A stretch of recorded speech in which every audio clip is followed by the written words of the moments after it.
Welcome to the January meeting 2024 of the Halifax Water Board of Commissioners. Kenda McKenzie has been appointed to fulfill the duties of Acting General Manager and CEO of Halifax Water, as Tarek was unavailable to attend today's meeting. So welcome, Kenda, and thank you for filling in. You're welcome. Thank you. First order on the agenda is item 1, ratification of the in-camera motions. I have a motion to be put on the floor.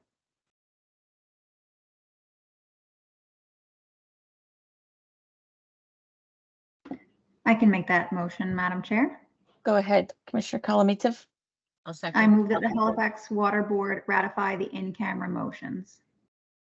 Thank you. Seconded by Commissioner Kent. Any questions on the motion? All in favor, say aye.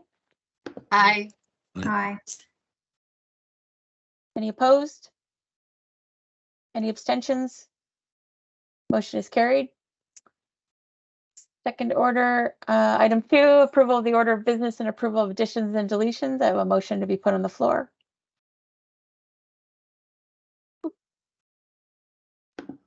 I can make that motion. Go ahead. I move that the Halifax Water Board approve the order of business and approve additions and deletions.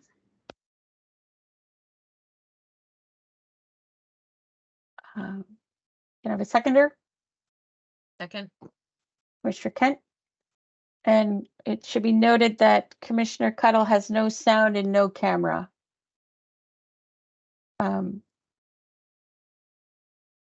I guess she won't hear me saying that. I will just text her. Any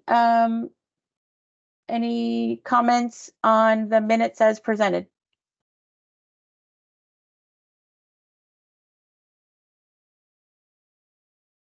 Okay, all in favor of the motion on the floor, say aye. Aye. Aye. Any opposed? Any abstentions? Motion is carried. The third order is approval of the minutes of the public meeting held on Thursday, November 23rd, 2023. I have a motion to be put on the floor. I can do that, Madam Chair. Go ahead. Approve the move that the Halifax Water Board approve the minutes of the public meeting held on November 23rd, 2023. I have a seconder. I'll second. Mr. Kent has second. Any comments on the minutes as presented? Go ahead, Commissioner Kolomitov. Yes, for item 8.2, I'm wondering if the motion was put and passed. The decision says not applicable, but it looks like it was moved by Commissioner Zaharov and seconded by Commissioner Kent.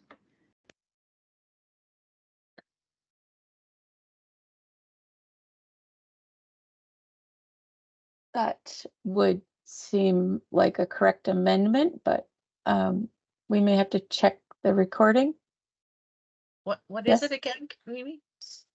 So item 8.2 on page 7 of the board package, it indicates a moved and a second and approved funding, but the decision says not applicable, and it looks like it should say motion put and passed. That's an error on my part. My apologies. That should say motion put and passed. Yeah. Okay. I will amend that. Thank you, Lorna. You're welcome. Any other comments? Thank you, Commissioner Kolomitov. Okay, so the motion is on the floor that the Halifax Water Board approve the minutes as amended of the public meeting held on November 23rd. All those in favor? Aye. Aye. Any opposed? Any abstentions?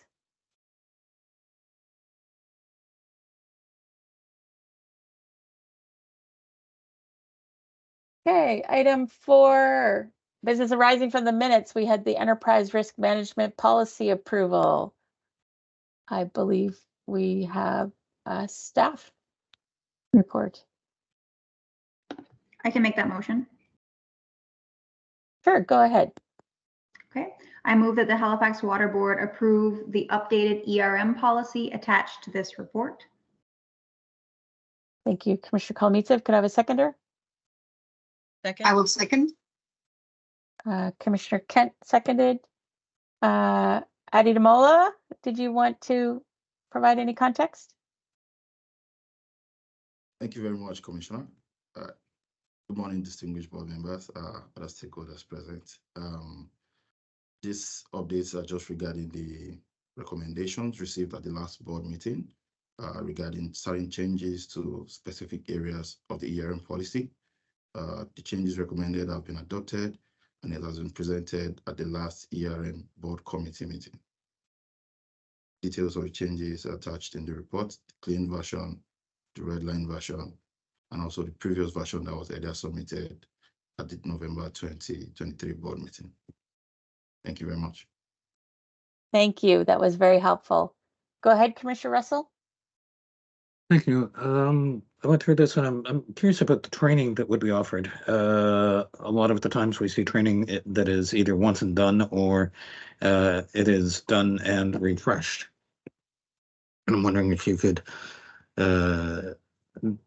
define which one this is. Is it going to be once and done or is it going to be done repeatedly? I think if I can start the conversation, Adi Damola will help me or correct me if I get this wrong. The goal of this risk management of Halifax Water is to make it an integrated part of our day-to-day business. So inherent in that is continued learning, continued training, and continuing attention to risk. So that is the goal, and with that, it will need continuous training. Thank you very much. Any other questions? Okay, so the motion is on the floor, and as noted by Commissioner Kolomeitsev, the motion should say that the Halifax Water Board approve the updated ERM policy attached to this report.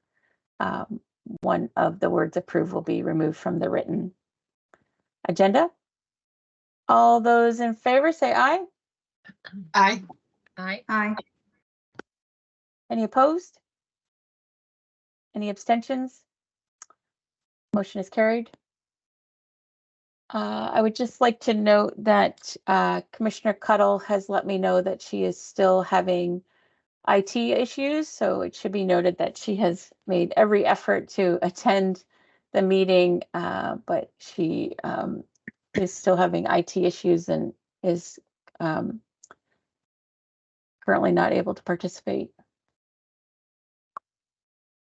Moving on, item 5, financial reports. We have the operating results for the 8 months ending November 30th, 2023, and we have the Director of Corporate Services and CFO to present. So this won't take long. We provided this information to our audit committee. We apologized at the time because we gave them very little time to look at it, but we did walk through it at the meeting. I tend to highlight just a couple of key things. One is that we continue to have a healthy cash balance. As of yesterday, the number has moved from approximately $60 million to $52 million, but it continues to be a healthy balance. The other area that I tend to focus on, provide update, is our current surplus. So currently, we had budgeted for a deficit of $2.3 million. We currently, as of the end of November, have a surplus of $4.1 million. So all of the three services are in a better financial position than we originally budgeted. We are getting closer to our year end, so as we do, continuing to monitor what's coming through to make sure that our statements are complete. But at this stage, it's a healthier situation than we thought we would be, and healthier relative to where we would have been last year. And happy to answer any questions or go into more detail if you'd like. Thank you, Louis. Any questions for Louis based on the document provided? Go ahead, Kathy O'Toole. Yes, Louis, could you provide a little bit of information on the trends you guys have seen this year? To what extent are new units and new consumption driving this? So consumption right now is tracking over last year in the range of about 2%. The number of new units, the last update I had as of a couple of days ago was we had over 400 new units. We budget for about 680, so we're on track for that perspective. We obviously have the corresponding increase in our consumption revenue, purely driven by rates as well as the consumption. So healthy from that perspective in terms of the trends we're seeing. Thanks. That's nice to see after so many years of decreasing consumption and then, flat consumption, to see that there's a turnaround. So good Absolutely. news. Any other questions on the operating results? Thank you, Louis. Item 6, proposed 2024-25 capital budget. I have a motion, and then we'll turn the floor over to Reid Campbell.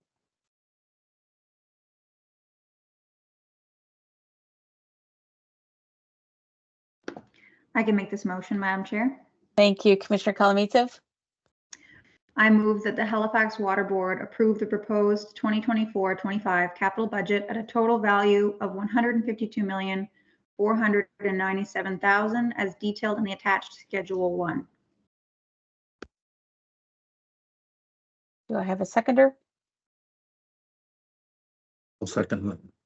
Commissioner Russell has seconded. Thank you. Go ahead, Reid.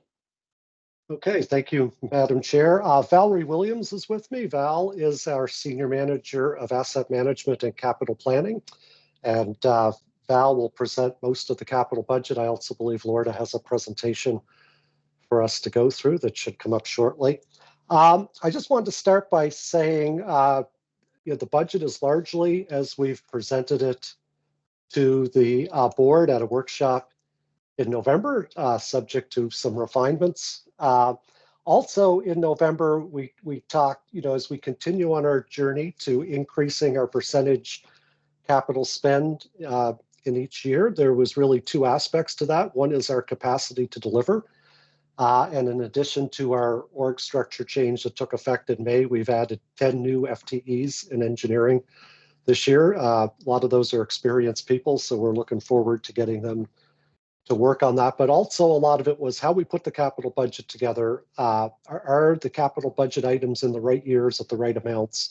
And are we given the proper scrutiny to each line item in the capital budget? And Val has made a number of those changes as we put together. So this budget will reflect some of that. It also reflects spending some of the unspent funds from previous years on projects coming up in future years. So in a couple minutes, I will turn it over to Val. I also was asked to present to the board on our progress to date in spending this year on capital budget items in this year's budget, the 2023-24 capital budget. So I'm just going to take a few minutes before Val presents next year's budget to do that. And I will say we are in a bit of a transition, particularly in engineering, from SAP to Kayenta. So our financial numbers aren't as current, and we don't have easy access to the numbers. But I was able to on a project-by-project basis. So as I've reported in the past, we've got a number of projects that form more than half of the budget that are above $1 million in value. So I'm going to talk through those. Lauren, if you could flip a couple slides now. Yeah, there we go. Thank you. And I'm going to talk through those and then just make maybe a little bit of editorial comment on the others. So as you see, our budget for last year was $146,692,000, comprising 287 line items. And that's just not engineering projects, but it's anything that meets the definition of capital IRP projects, GIS, IT upgrades, fleet, and things like that. But we do have 27 items in the budget with a cost greater than $1 million, which totals just over 84 million, which is 57% of this year's capital budget. So I've sort of sorted them into 4 piles that I would like to address. One is projects that were pretty much spent on schedule to date so far this year. The next are ones that are certainly mature projects in flight, but for various reasons, the spending's not quite where the budget might have predicted it would be. I have a handful of projects that as we're building our planning capability and doing more work planning, just to illustrate projects that would have benefited from, or perhaps I guess are delayed due to planning issues. Some of those I think we will address as we go forward in planning, but some of those, as I hope you will see, are part of the norm of doing business.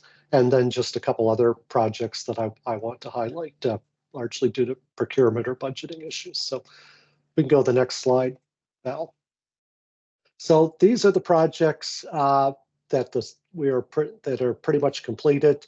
We are done spending on. I've asterisked a couple that if we were to go into financial records right now are showing 0 spend, and those are Cogswell Interchange, where we're still working on the billing with HRM. That's being delivered by HRM, but that work is proceeding. And our Bedford to Burnside transmission main, that has been executed. That project is complete, but it's being executed by Nova Scotia Public Works, and they send us an invoice at the end of the project. So as we close out the project this year, we'll work with finance to estimate what should go in on that. And then there's a couple farther down, our flow monitoring and lateral replacement program, which are annual programs.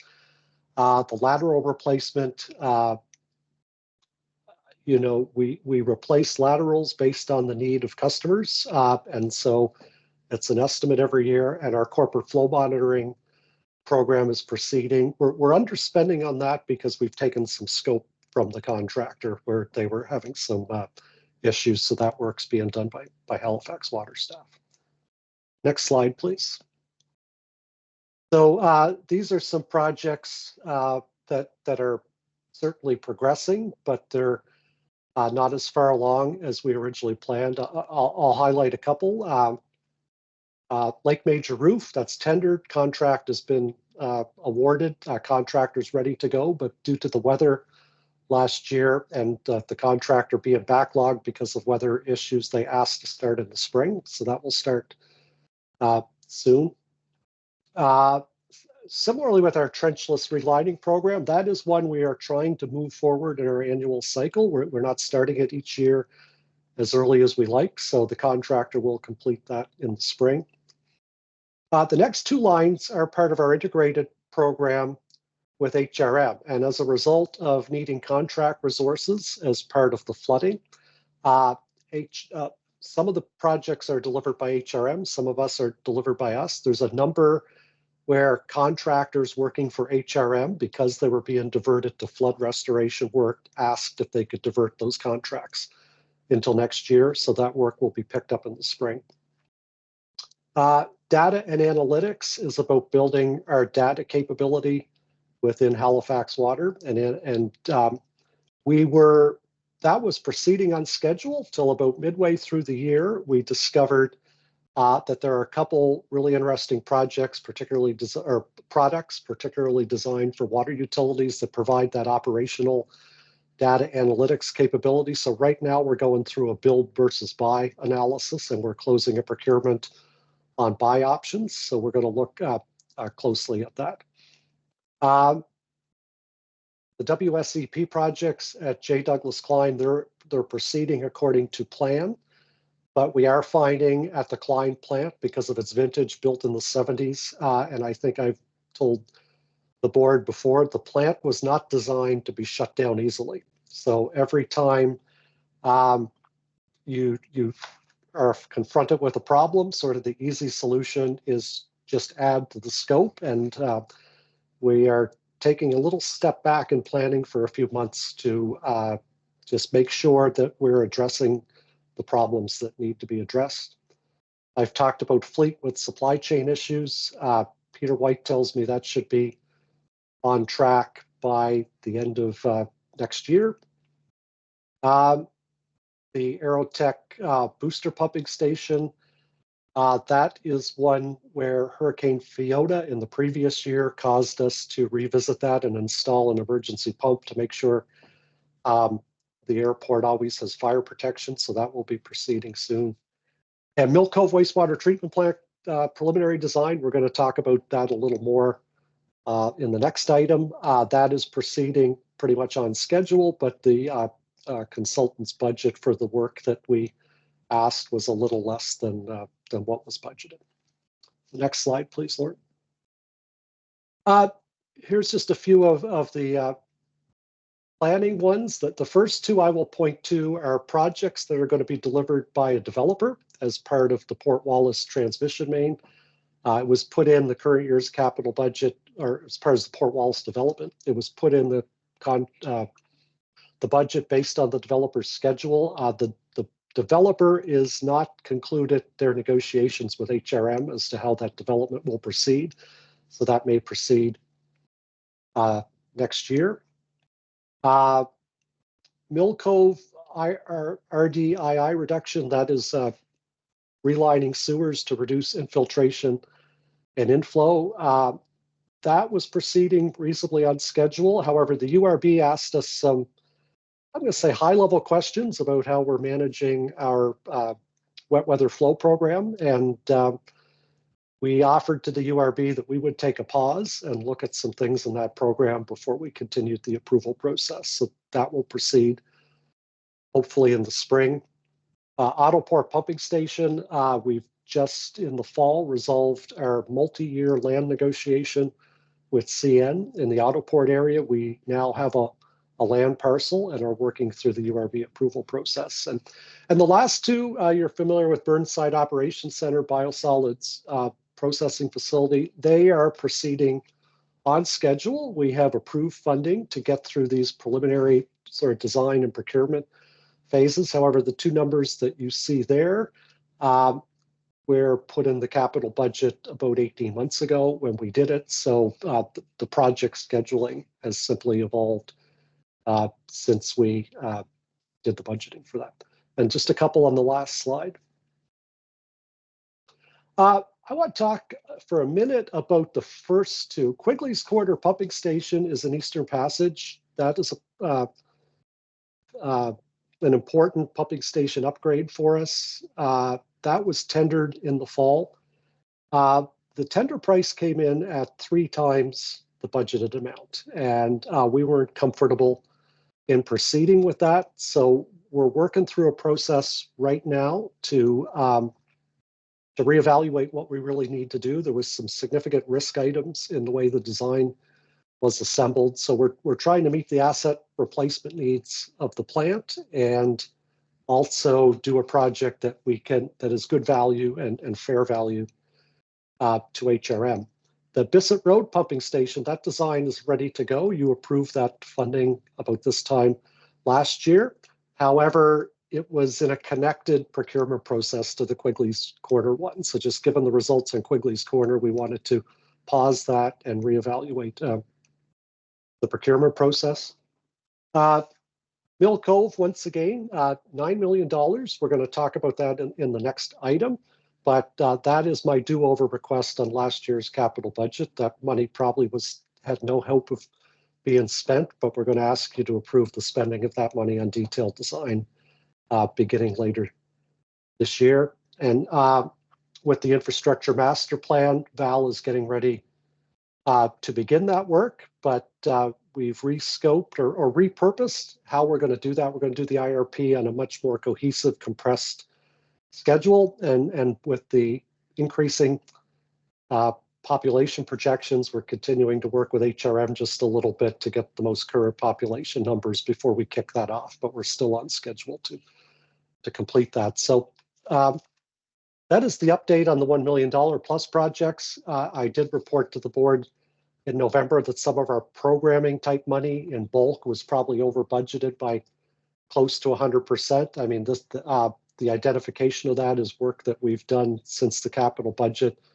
And, editorially, I would say that we probably have the same performance as previous years on those, but we're looking to address that in the capital budget. So I'm happy to take questions on any of those, but if not, I'll turn it over to Val and she can present the proposed capital budget. Thank you, Reid. That was very helpful. Any questions for Reid on the current year capital budget?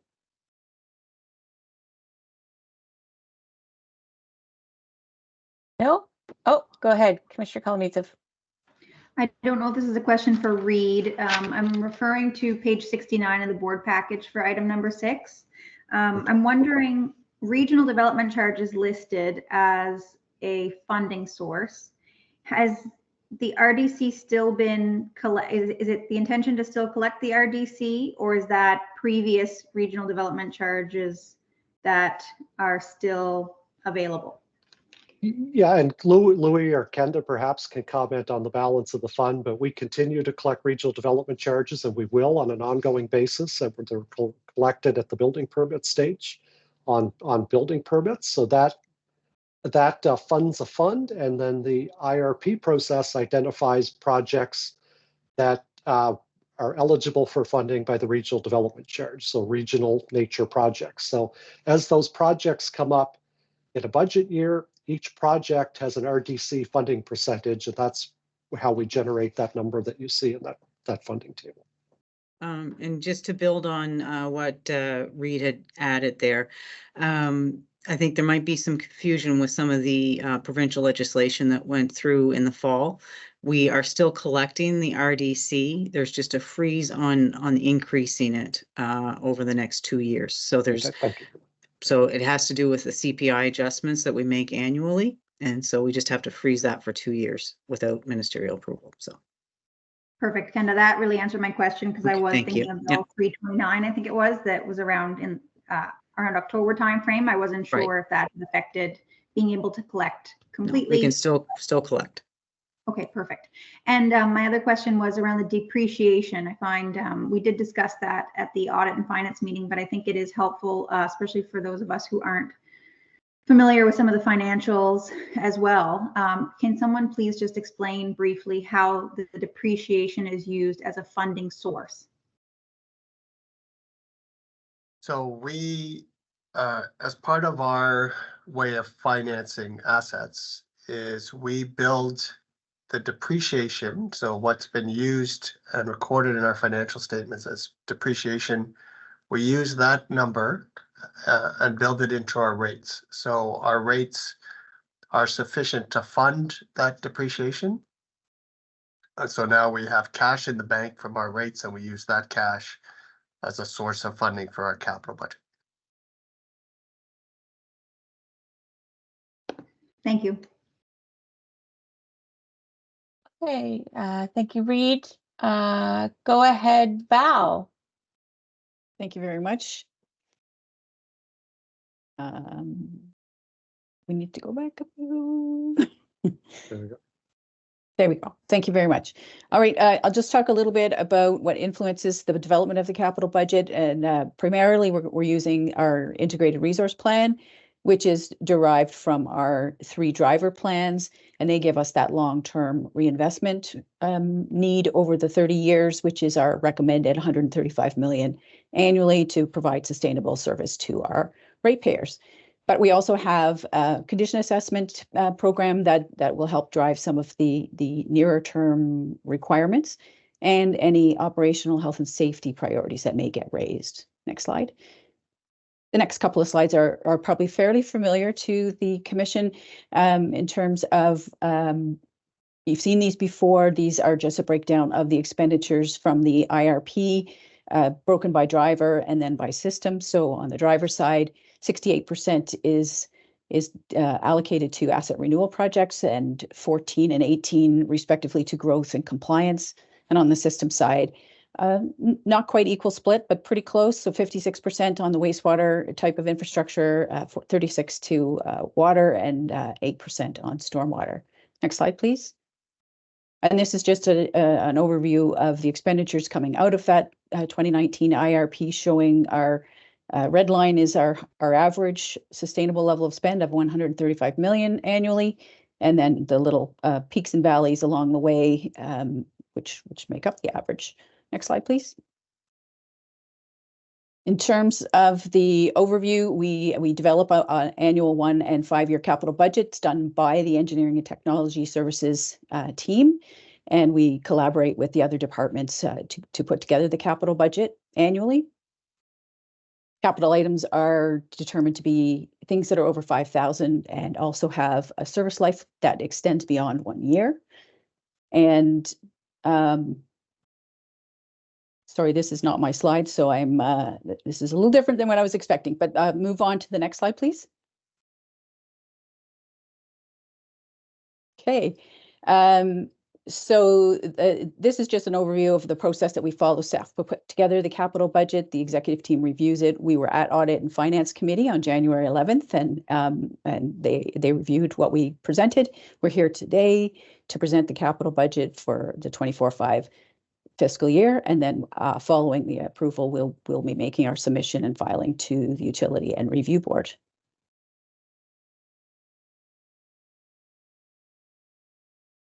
All right. So this is a breakdown of the funding sources, and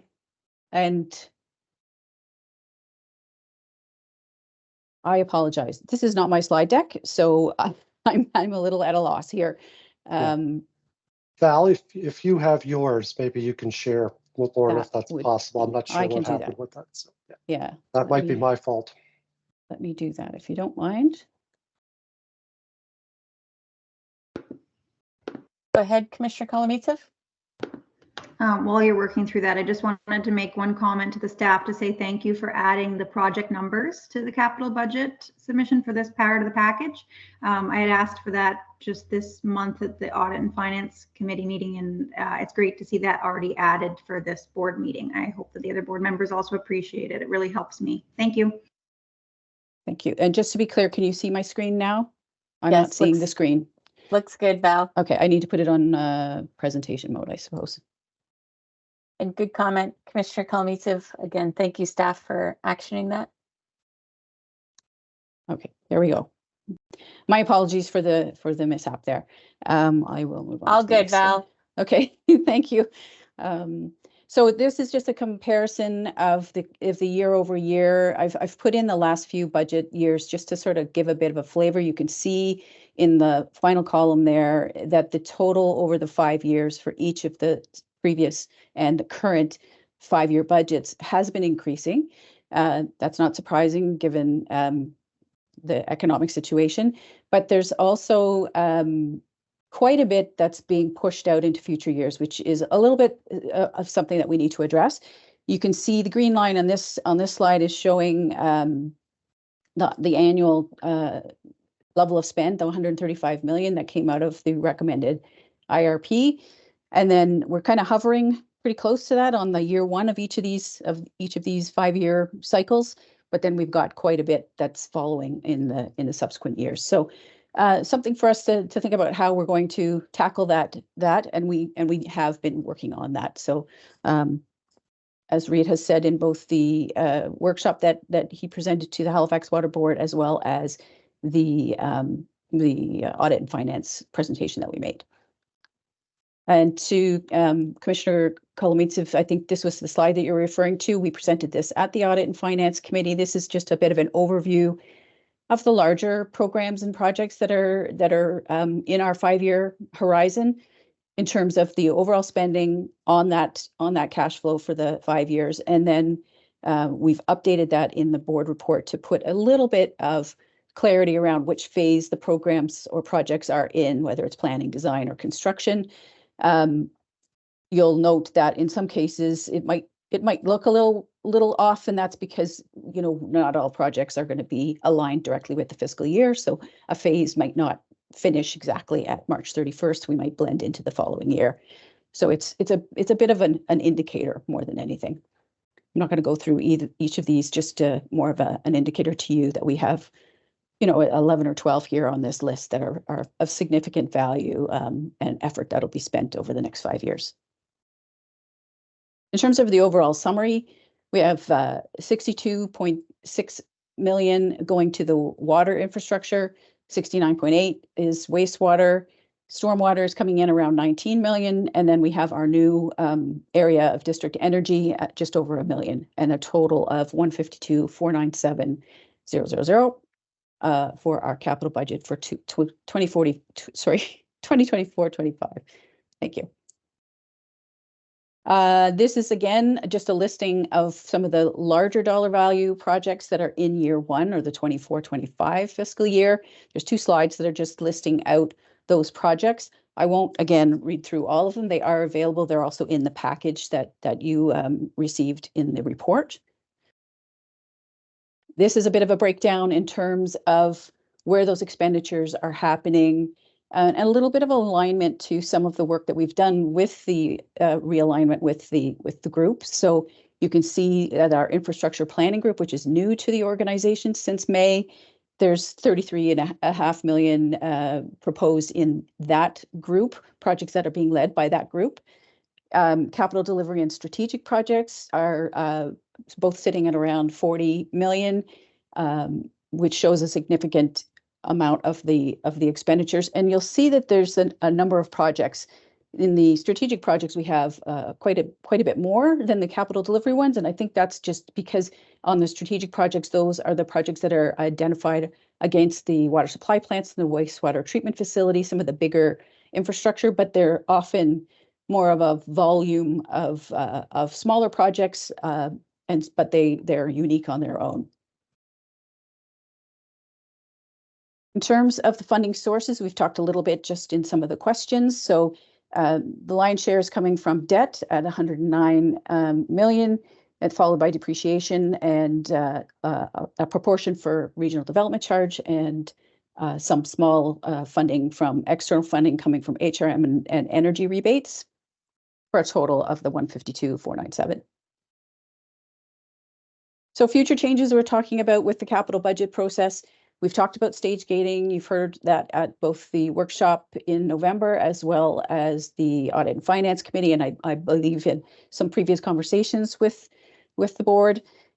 What we want to do is spend some time to formalize that process, define the roles and requirements so that it's very clear when somebody comes to stage gating committee, what's expected of them, what they can expect coming out of that stage gating process. So that'll be an activity for this next fiscal year.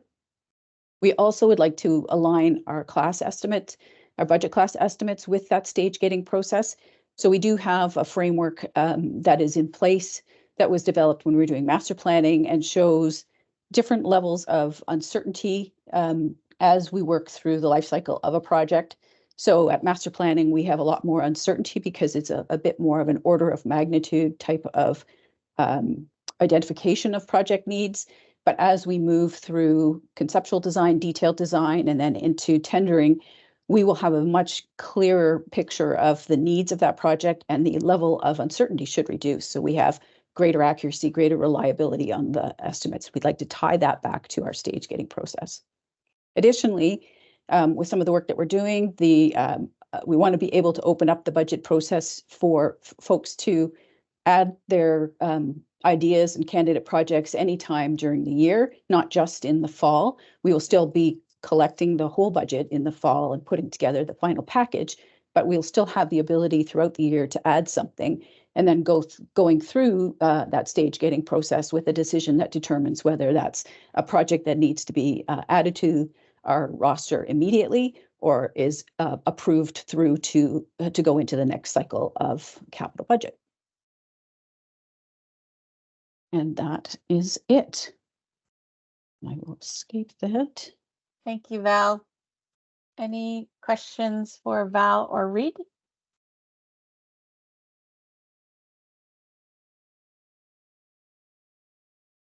No. Okay, we'll call the question. There's a motion. Oh, go ahead. Kathy O'Toole. No questions, but having come back and seeing things for the first time in about a year, I just wanted to commend the progress being made on implementing the stage gating process and some of the maturity of the processes you're using now. So it's nice to see the progress that's been made. Thank you. Thank you. He stole my thunder. I was going to thank you. And I'm sorry, I'm having a mind. Did we put the motion on the floor? Yes. Yes. Okay, thank you. The motion is on the floor. All in favor? Aye. Aye. All opposed?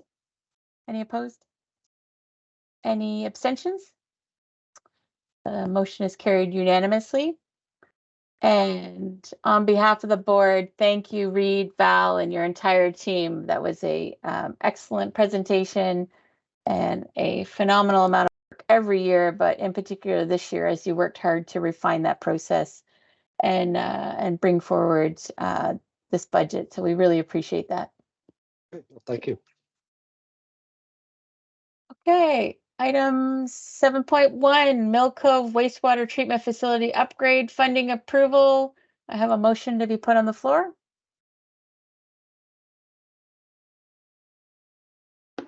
I can make that motion, Madam Chair. Go ahead, Commissioner Kolomitsev. I move that the Halifax Water Board approve funding in the amount of $10 million for completing phases 1 through 3 of the Mill Cove wastewater treatment facility upgrade and expansion project. Seconded. Commissioner Russell has seconded. I believe you are back to give us some details, Reed. Yes, thank you, Madam Chair. Just a few. So I have with me Sanjeev Tagra, who's our Senior Manager of Strategic Projects, and Chris Fahey. Chris is our Manager of Process Engineering.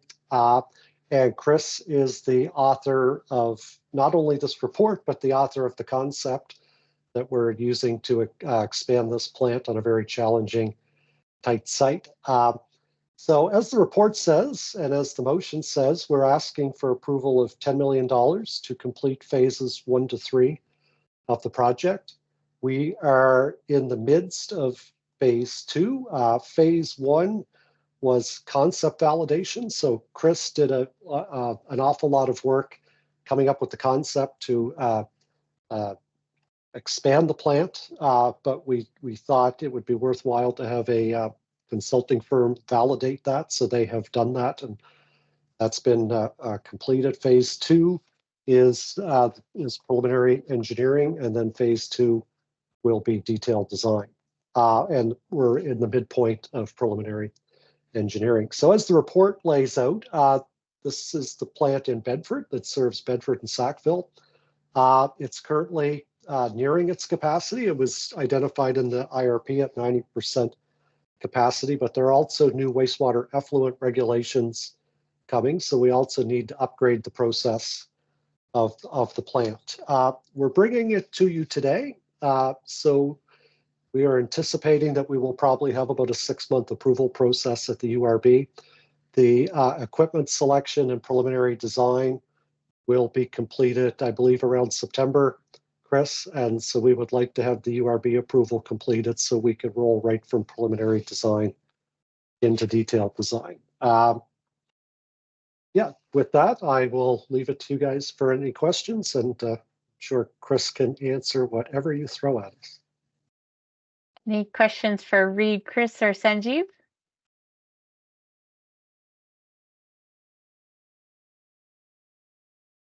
Oh, go ahead, Commissioner Kolomitsev. Just wanted a clarification on the stage you are now. So I see for Q4 2023, there are a number of items that you hope to complete, one being the review / UARB. Is that the submission to the UARB within this quarter, and then you expect first quarter of 2024 to begin preliminary design? Chris, go ahead if you know that off the top of your head to answer that. I'm looking at page 5 of 6 of this item. Yeah. Is that? No, I see that. Yeah. And you're muted, I think, Chris. I can answer that in the meantime. I think you might be having technical.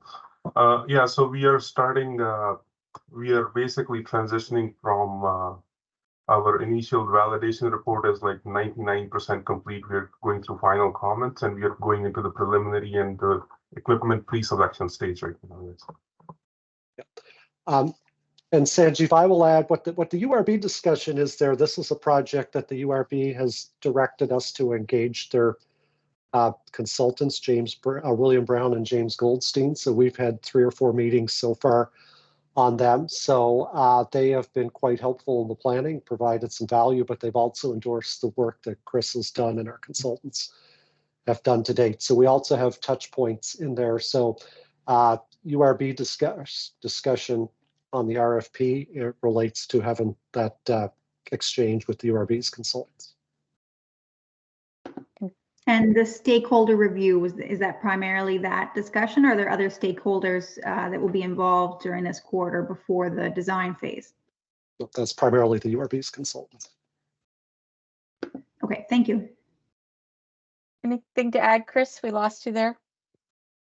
Check, is my mic okay now? Yes. Okay, thank you. No, I think Sanjeev pitched it for me there. We've covered everything.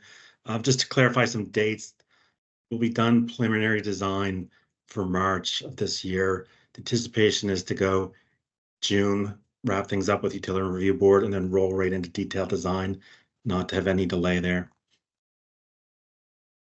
Thank you. It's the sign of a good team. You can fill in for each other. Any further questions? Thank you for that. Call for the vote. The motion is on the floor. All those in favor say aye. Aye. Aye. Any opposed? Any abstentions? The motion is carried. And sorry, I should have noted the motion remained the same, but there was an update to the written board package to remove the repeated word approve. Item 7.2, Dartmouth Wastewater Treatment Facility UV upgrades. I have a motion to be put on the floor. Commissioner Kent, would you like to do this one? Happy to. Recommend that Halifax Regional Water Commission approve funding in the amount of $7,275,000 for the Halifax Harbor Solutions wastewater treatment facility UV disinfection system upgrades and replacements project. Second, Commissioner Diego Can you Gammon do that has again? seconded. Million, sorry. Can you repeat that, Becky, with million? $7,275,000 for the Harbor Solutions wastewater treatment facilities UV disinfection system upgrades and replacement projects. Sorry about that. Thank you. And seconded by Commissioner Diego Gammon. Back to you, Reid. Okay, thank you, Madam Chair. And along with Sanjeev, I have Rob Gillis with me. Rob is the author of the report, and Rob is our manager of facilities and special projects.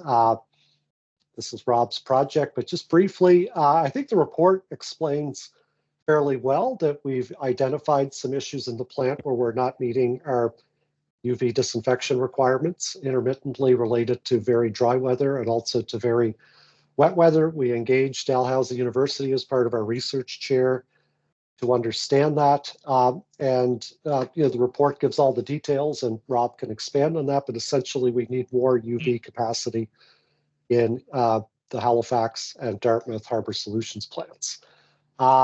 So Rob has gone through a number of iterations of how we can do that, but the optimal from a cost perspective is to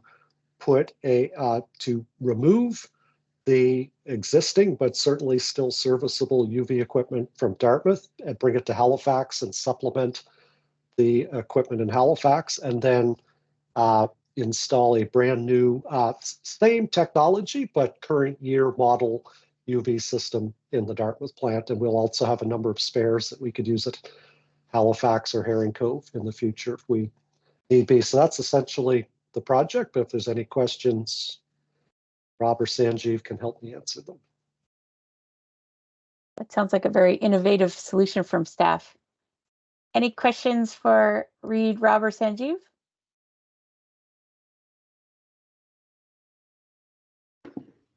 Go ahead, Commissioner Kolomeitsev.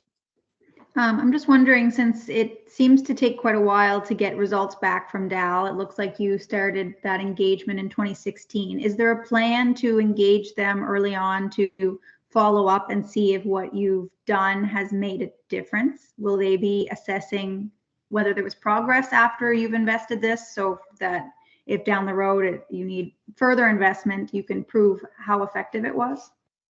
Okay. Rob, you're on mute, and if Rob can't answer that, I think Colin might be able to help us with that. Commissioner, yes. Can you hear me?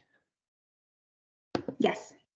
Yeah, so as part of our work to verify, we won't need to engage Dalhousie once we put the new system in place to verify it through our compliance and through our regular testing with the operators on a daily basis. We'll be able to know how effective the upgrade has been at both the Halifax and the Herring Cove with regards to the addition of more UV modules to give us more UV dosage there, Commissioner.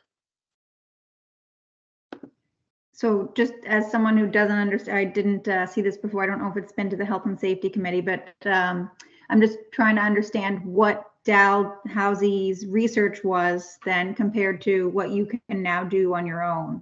What did they provide in their assessment that was unique that you couldn't figure out yourself? I think oh, go ahead. Go Rob. ahead. Yeah, I was just going to say, Commissioner, what they did for us was determine the amount of UV light that we needed to provide the level of disinfection that's required of our permit for discharge. That was the level of effort, and it took over a number of months, a number of samples. And what they did in the lab was added UV light to samples and tested the effectiveness of that amount of UV light to determine what level of disinfection or dosage we actually needed to achieve our disinfection. So it's a little bit complicated, but yes, does that help? Yes, that makes perfect sense. Thank you. Thank you for that clarification, and always exciting for the board to see the benefits of the relationship between Halifax Water and Dalhousie University. Any other questions? Okay, the motion is on the floor. All those in favor say aye. Aye. Any opposed? Any abstentions? The motion is carried. I believe that is our last item for read on today's agenda. So I did want to take a moment to congratulate Reed on becoming the treasurer-elect of the American Water Works Association. Reed, you continue to represent Halifax Water so well, and what an honor to be able to announce that to everyone, that your accomplishments are being recognized internationally, and we really appreciate you representing Halifax Water in that role. No, and thank you very much. I'm excited about it. I'm looking forward to it. And I'm also very thankful to Halifax Water for encouraging and supporting my volunteer work with the American Water Works Association. Thank you. Well-deserved appointment. Congratulations, Reed. Thank you. Should Louis be worried if you want to become treasurer? I was going to say, I think Louis finds the whole concept funny, actually. But It is a little bit entertaining. Well, all joking aside, congratulations, Reed, and thank you for those efforts. Thank you. Item 8, other business, Port Wallace capital cost contribution. I have a motion to be put on the floor. I can put that on the floor. Oh, 1 second. I think Commissioner Cuddle would like to. Oh, okay. Sorry, her IT is finally working, Paul. Oh, now we can't hear you. Do you want one more try? Will it work? No. No. Okay. How about Commissioner Russell will read it and we'll let you second? Would that be okay? Yes? Okay. Sorry, Okay. Commissioner Kettle, you have done every effort on IT. Go ahead, Commissioner Russell. Thank you. I move that the Halifax Water Board approve the proposed capital cost contribution initial base rate for Port Wallace at an estimated value of $3,000 $12,164 per acre for water and $12,367 per acre for wastewater with density adjustments as detailed in Table 1 of the report. And 2, preparation and submission of application for necessary Nova Scotia Utility and Review Board approvals and amendments. Commissioner Cuddle seconds that motion. Thank you both. Thank you.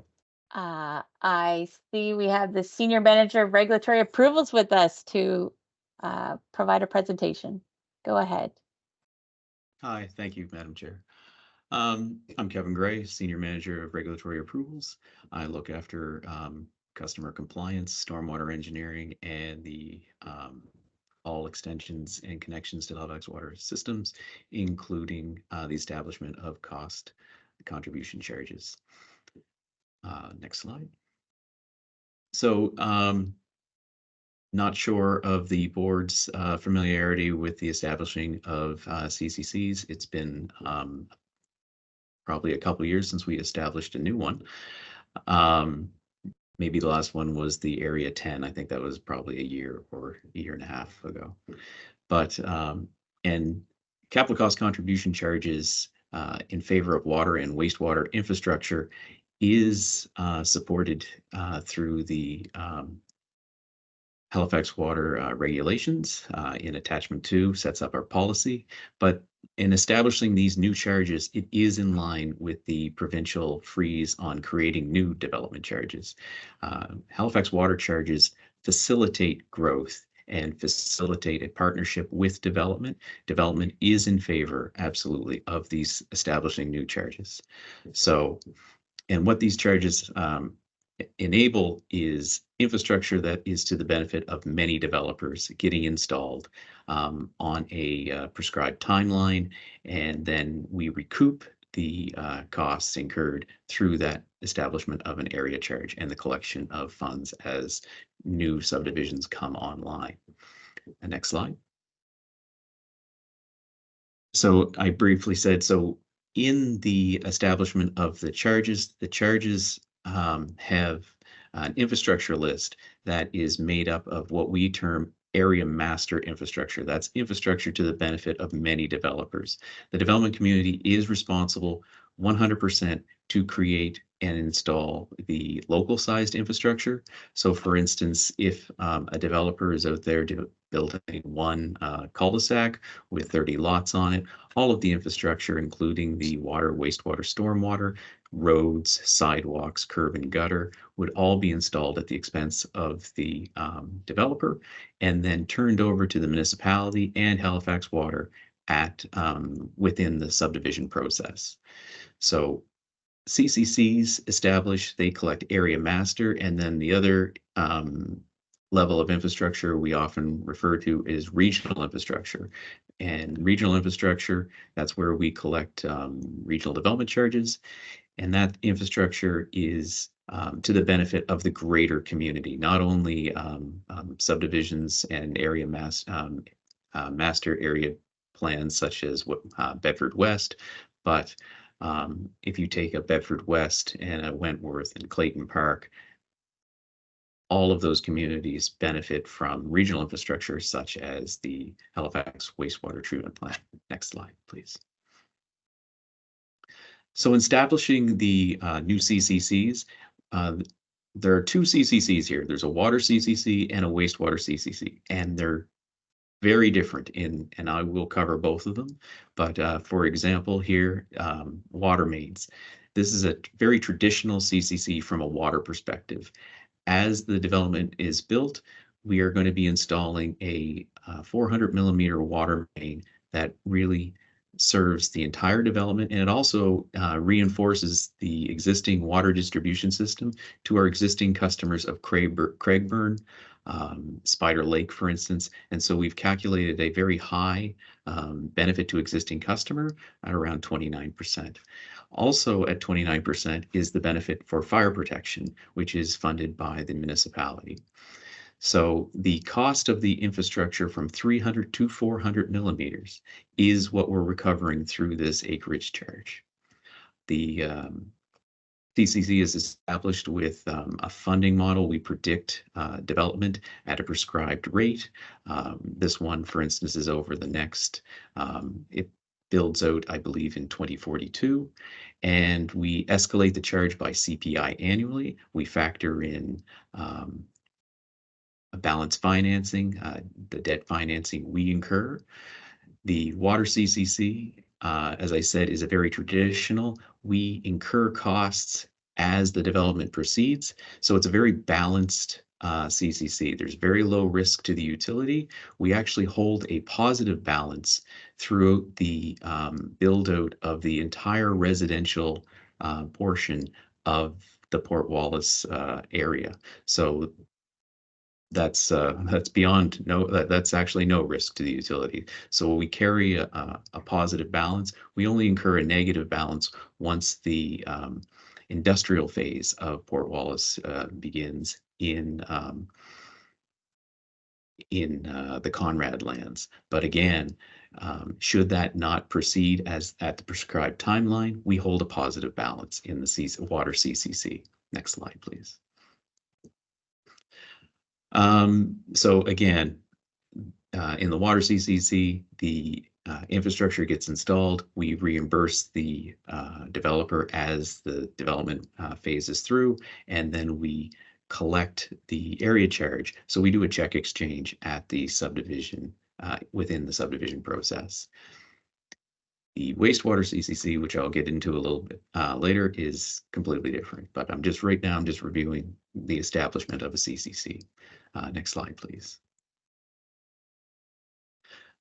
Collections, as I said, we're projecting them from now until 2042, and nice balanced CCC on the water side. On the wastewater side, we have front-end expenditures, and we have an increased risk to the utility from a financial perspective, because we're putting out all of the money on the front end within the Port Wallace utility corridor, and then recovering those funds over the next 18 years.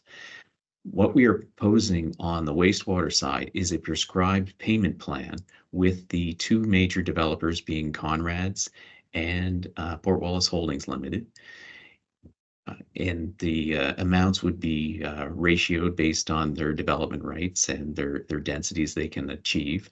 But essentially, we'd be collecting about $1 million for the first 6 years per year, and on a prescribed payment plan, whether they develop or not. And this will ensure that we collect $5.5 million of the $9 million projected on a prescribed plan, reducing our risk and bringing down that initial expenditure of $9 million. So we can project, we can insert those projected collections into the financial model and collect interest as it occurs, reducing our risk. Next slide, please. So specifically, we're talking about Port Wallace. It is one of the special planning areas identified by the province. As I said, the water CCC, all of the water infrastructure is contained within the Port Wallace development, and that's what you would expect. That's what I call traditional. Next slide, please. And this is just a visual representation of the water infrastructure, the water main that will go through the new development, and then crossing the Forest Hills Parkway 107. I'm getting my number. This project has 107 and 118 crossings. And next slide, please. The non-traditional part is the wastewater infrastructure is all outside the limits of the master plan area. This infrastructure is a brand new pumping station and twin force mains that connect to the North Dartmouth trunk sewer. So from 390 Waverley Road, the address of our pumping station, the dual force mains travel along Waverley Road, going down JB onto John Brenton. Then it traverses through the Shuby campground, across the Shuby Canal, then through HRM Parkland, and then finally crossing the 118. Previously, the board has seen, just earlier this spring, we talked about the water transmission main that is also contained within this project. It doesn't have any Port Wallace development benefit, so it's not contained within the CCC, but this is the opportunity for Halifax Water to install that project, which has been approved by the Nova Scotia Utility Review Board in December. But now, and the reason we didn't come in earlier with the wastewater project was the ongoing negotiations for cost sharing. Reid had identified that previously in his presentation. Those meetings have started taking place in December. They have gone along very well, and is why we're here today. We have a framework for cost sharing that's been established. It will require to be approved by HRM Regional Council. We'll need formal approval from Eastward Energy on that. And but the developer is in line. Those discussions have gone along very well, and why we're here today is because we have what I call a framework for those percentages. Next slide, please. This is just a review of the water CCC. That oversized infrastructure, that 300 to 400 mil oversizing, is the cost of about $6 million. The portion benefiting fire protection identified at 1.8 million. The portion benefiting Halifax Water customers is about 1.3 million. And finally, the amount to be recovered from the developer is about $3 million. But these expenditures will go out on a phased approach, and the collections on a phased approach. So the charge has been calculated at about $3,100 per acre. Next slide, please. On the wastewater side, the Port Wallace Utility Corridor is a very big project. We are at about estimated around $31 million right now, and that's infrastructure to be installed to the benefit of water, wastewater, gas, and municipal flatworks. The municipality has a multi-use path that will be installed as part of the project. So once you start deducting the different benefactors or the shareholders, that $31 million gets reduced down to about $9 million for the wastewater infrastructure to be recovered from the developer. Halifax Water has a benefit of about $4.7 million to existing customers. We have an existing pumping station at 390 Waverly Road that coincidentally, within the last 5 or 6 years, was identified for replacement. It's in the current capital budget as 390 Waverly Road at about a budget of $10 to $11 million. We've been holding that because of the ongoing conversations around cost sharing. We didn't know how that was going to go. We had assumed that we had to do the replacement of that facility and the force mains all on our own should the development not occur. Once we have cost sharing formally done and the tendering of the project, we'll have a better sense of what our commitment will be. It will be less than $11 million, I'm projecting. Right now, we have it holding around $4.7 million. Our intention for the Port Wallace Utility Corridor is that Halifax Water tender the project entirely itself, establishing cost sharing agreements with HRM, Eastward Energy, and the developer. We plan on tendering this project in March of this year, pending council approval and Eastward Energy's approval. We'd like to tender the project prior to Nova Scotia Utility Review Board approval because we want to go to the Utility Review Board with actual costs and then establishing the charge one time. That poses, if you work that out, we assume there's going to be an approval process from the Utility Review Board that will extend into early fall. How we plan on tendering the project is because the water and water infrastructure has been approved already by the Nova Scotia Utility Review Board. There is a section on Wright Avenue that takes about 5 months that has water and gas only. That portion of the tender would be executed upon approval of the tender. We could do that before the utility review board goes forward. What we can't go forward with is the wastewater infrastructure. So that's why we would set the tender up in that manner.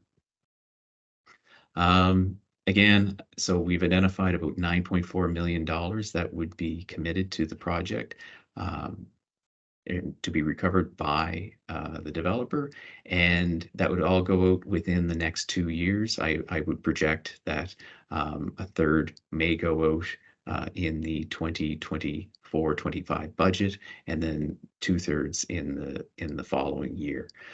But to reduce that risk to the utility, we've come up with that prescribed payment plan over the next 6 years. And it's been reviewed with the developers, and they are open to it. They realize the financial commitment to the utility is quite high.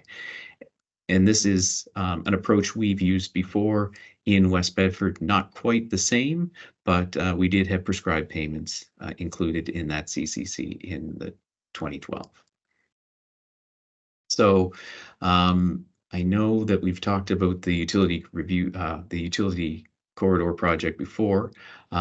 Once we have tendered the project and we have signed a contract with our contractor, we will be doing more public engagement. Halifax Water will lead those public engagement sessions.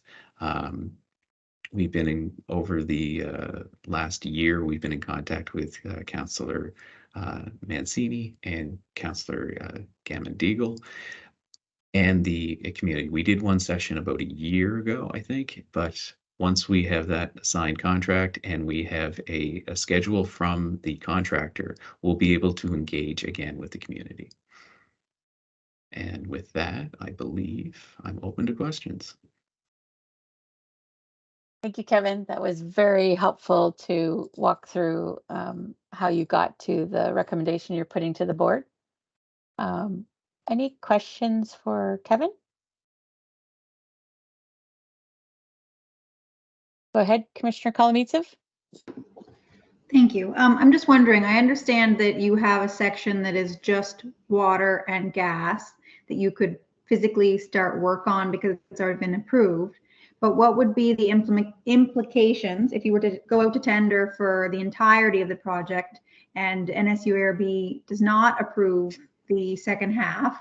What would be the implications on the contract and the potential increase in cost if, for example, the total project was much smaller or the timeline changed? Can you speak to that a bit? Yes, and so the portion we would tender it in phases. Like we would set the tender up in phases. The risk, of course, is installing infrastructure that doesn't have benefit immediately, but the tender, we could word the tender that the second phase is pending approval from the appropriate parties, whether it's HRM and the Nova Scotia Utility Review Board. So the tender would be divided into two. Okay, thank you. So they would understand that and their cost would be with that in mind, with that risk. Yes, their bid would reflect the phasing of the project. Okay, thank you. Vice Chair Deagle-Gammon.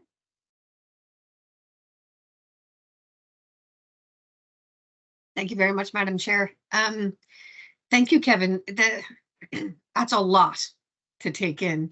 And I know that even when I was reading through the report, I kind of, my head kind of went back again to the alternatives, you know, like the Halifax Water Board can choose not to create a Port Wallace capital cost contribution.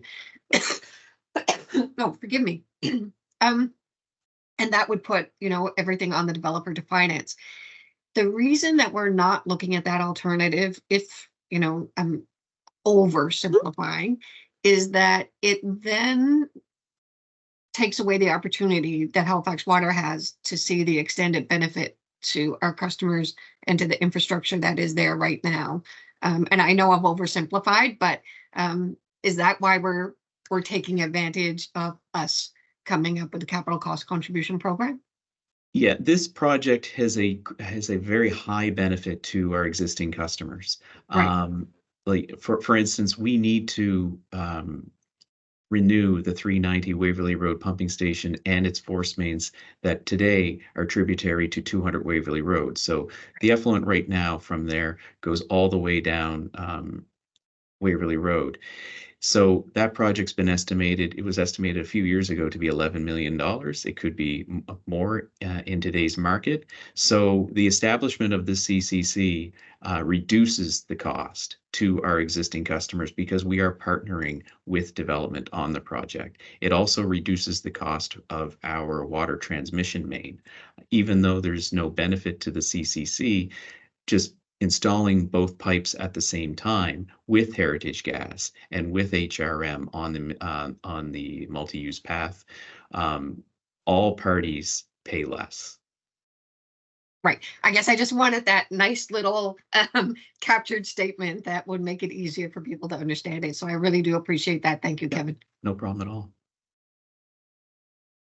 Matthew Toole, you had your hand up.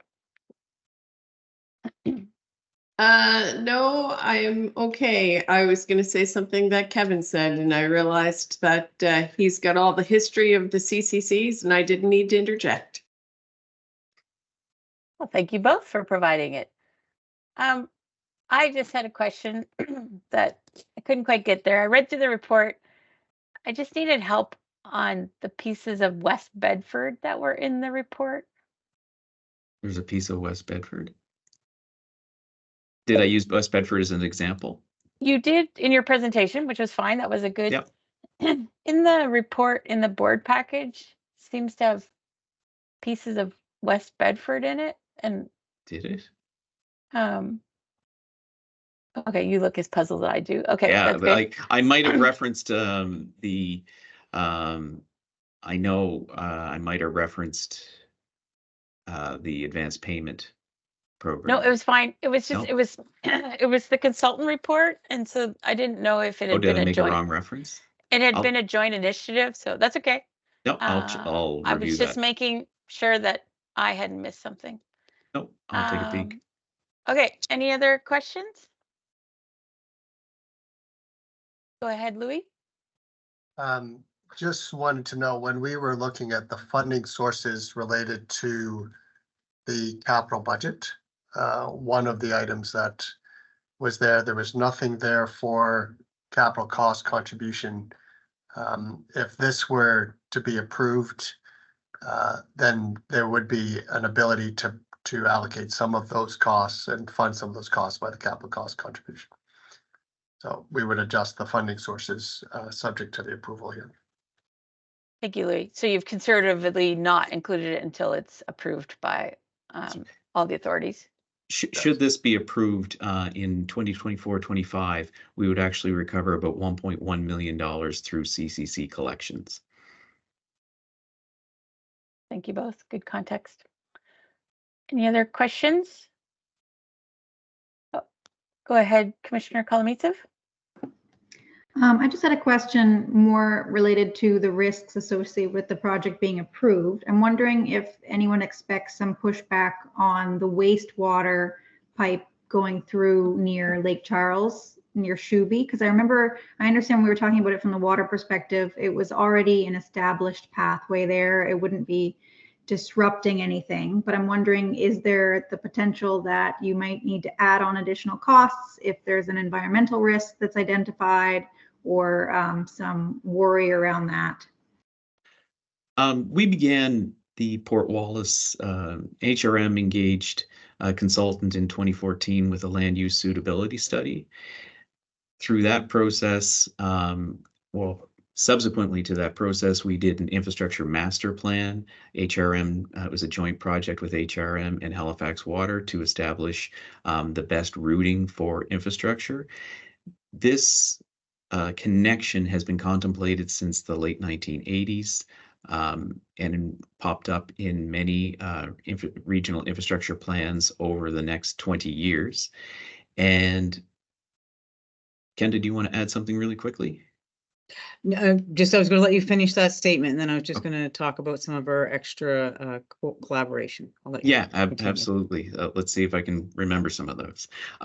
So HRM did engagement with the Shuby Canal Commission, for instance, and that was in 2018 and 2019. We did, Paul Burgess and I did a few presentations to that group. For instance, the Shuby Canal Commission cited the crossing themselves. They picked, there's an existing bridge there that we're replacing. However, the Shuby Canal Commission identified that they would like the crossing to actually occur a little bit downstream, a little bit further from an area of cultural significance. Within the process was also that crossing is regulated by Natural Resources, the provincial department. They have a very rigorous application program that took about 2.5 years to get through. And it included Indigenous consultation. It included a archaeological assessment. So there is an archaeologist on standby as this project proceeds. We are doing shovel testing. Currently, we've proposed a shovel test program to HRM Parks, for instance. And we've done public engagement. We've been involved with Councillor Mancini. We've had that session. And HRM has also had a session that through their, what was that called? Open spaces, I think. Open cities or City, yeah. Sorry, and it was on their website. The public was able to provide questions and input through that media. So we've had a lot of engagement, and for instance, with the there's a kayak rental company that operates in the summer. We're even trying to incorporate maintaining access to all parties throughout the project. It's going to be a dog's breakfast, I think is the only word I can think of, because the infrastructure on Waverly Road, for instance, getting installed, maintaining traffic, that's going to be a very high traffic area. John Brenton and JB Drive have considerable amount of infrastructure. Once this project's done, there will be 10 mains in the ground serving the customers in that area. So in order to install that infrastructure and maintain traffic is going to be very sensitive and costly. But as far as the environmental aspect, I believe that's all been explored with the developer. The developer led a lot of the engagement with different provincial departments, and I believe it's all been satisfied. And just to build on that, we've actively been participating with Nova Scotia Environment, HRM's Environment Sustainability Group through Shannon Meadama's team, and the developer and some of the adjacent landowners around the Lake Charles, on some concerns that they've had from past events, but also in giving consideration to future construction that would be going on in the Port Wallace area. So there's been a lot of open dialogue with everybody about the condition of the lake. And if that addresses that question, I'll jump to the question in the chat if that helps. Yes, thank you. That answers my question. Go ahead. Okay. Commissioner Cuddle, to your question with the legislation that came down in the fall, the initial proposal that was put forward would have impacted these negotiations, but through consultation with the province and collaboration with HRM, we were able to indicate that as it was initially written, would not have allowed this to happen, but the amendments that were finally approved does allow for capital cost contribution to be negotiated and entered into, as long as it follows the existing framework and policies that we had in place at the time in October. So we are on good grounds there. Thank you for answering Commissioner Cuddle's question. Commissioner Deal-Gammon, you had your hand up? I did, but Kenda actually gave the information that I was going to add in, just around that there are regular meetings that are happening between Environment and HRM and Halifax Water, and I've been privileged to be able to be at them. And my compliments to Councillor Mancini, because he is diligent in making sure that those meetings happen and any changes are immediately coming forward. So there is excellent, in my opinion, there's really excellent engagement around that concern around the lake and what might or may not happen. So he's on top of it, as are all of the really engaged staff. So it's great. Thank you, Madam Chair. Commissioner Cuddle, did that answer your question? Yes. Commissioner Kolomeitsev, did that answer your question? Yes. Yes, thank you. I really appreciate all the answers, and I just want to apologize. I know that question was a bit off topic. I was thinking from the risk perspective, but it is such a big topic. I'm glad that you were able to answer that for me. Thank you. So thank you again, Kevin, for a very detailed. Oh, go ahead. Madam Chair, I'd just like to add that since we are tendering this project, it will be interesting to see what the final costs are. I believe there is the industry, the environment right now in the construction world is a little unpredictable, and so should the tender results be beyond 10%, I think we say that we will be back to the Halifax Water Board for approval should the cost be greater than what we predicted. Thank you. We appreciate that. And we appreciate the very detailed report. It's really helpful for the board to walk us through how these things, these CCCs are developed, and as well in this case, the very complex and detailed process that both HRM and Halifax Water have contributed to make sure that these developments can go forward in a timely fashion. So thank you for that, but no offense, we hope we don't see you back. So the motion is on the floor. All in favor, say aye. Aye. Aye. Any opposed? Any abstentions? Motion is carried. Well done, Kevin. Thank you. I believe we've reached the end of our agenda. So if I could have a motion to adjourn. So moved. Vice Chair Deal-Gammon has made that motion. Thank you, everyone. Have a great day. Thank you. Thank you. Have a great day. Thank you.